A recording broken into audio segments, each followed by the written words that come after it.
বাংলাদেশ জামাত ইসলামী ইসলামের নাম নিয়ে রাজনীতি করে, তারা পর্যন্ত এই কোরআন অবমাননার নিন্দা জানাইতে 3 দিন পর্যন্ত লেট করে।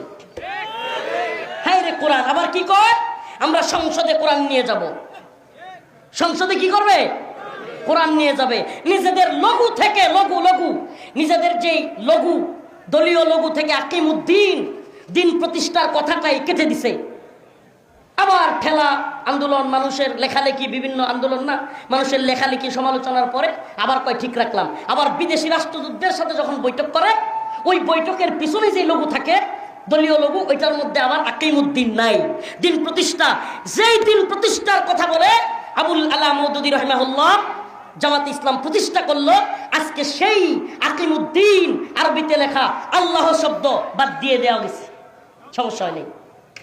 আর বলবে হুজুর আপনি শুধু জামাতের কথা বলতেছেন, তাইলে মনে হয় বিএনপি থেকে কিছু পাইছেন।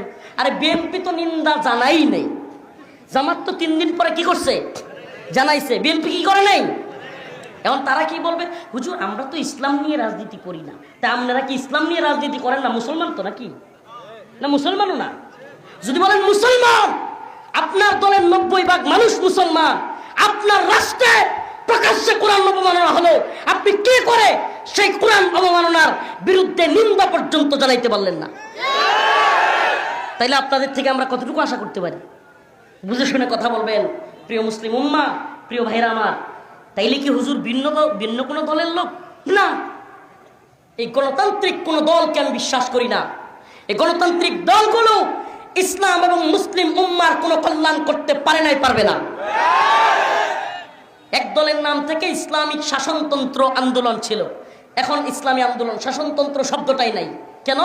কারণ ওই যে পশ্চিমা এবং ভারতীয় চাপ থাকতে পারবে না শাসনতন্ত্র।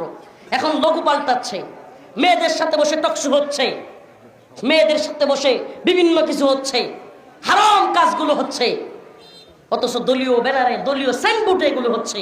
আল্লাহ তাআলা আমাদেরকে এই সমস্ত তন্ত্র মন্ত্র থেকে হেফাজত করুক, বলেন আমিন। আর জোরে বলেন আমিন। ইব্রাহিম আলাইহিস সালাম কি করেছিলেন মনে আছে? ঘটনা, মূর্তি বানিয়েছিল তার বাবা সহ সবাই। উনি একটা কৌশল অবলম্বন করলেন। সবাই যখন চলে গেল, উনি বললেন আমি অপেক্ষায় ছিলাম সুযোগের। সুবহানাল্লাহ, সুযোগের অপেক্ষায় ছিলাম। আল্লাহ পাক বলেন আমার ইব্রাহিম সুযোগের অপেক্ষায় ছিল, কৌশল অবলম্বন করেছিল। আল্লাহ বলেন যখনই সুযোগ আসলো, ইব্রাহিম সেই মূর্তির ঘরের মধ্যে ঢুকে সমস্ত মূর্তিগুলোকে ভেঙে চুরমার করে দিল। শুধু ভাঙ্গে নাই, ভাঙ্গা ইব্রাহিম আলাইহিস সালাম সালাকি কইরা ওই বড়টার গাড়ির মধ্যে কুড়াল ঝুলায় থইয়া বসে। সুবহানাল্লাহ বলবেন না? এবার যখন সবাই জিজ্ঞেস করছে এই মূর্তি ভাঙলো কে, ভাঙলো কে, ভাঙলো কে, তো কেউ কেউ বলতেছে যে ইব্রাহিম নামের এক ছেলে আছে, সে দেখতাম আমাদের এই দেবদেবতাদের বিরোধিতা করত। সবাই গিয়ে ইব্রাহিম আলাইহিস সালামরে বলছে এই তুমি দেখছো এই মূর্তিগুলো কে ভাঙছে? উনি বলেন ওই যে বড়টারে যে জিজ্ঞেস করেন, সেই তো আসিল সাক্ষী।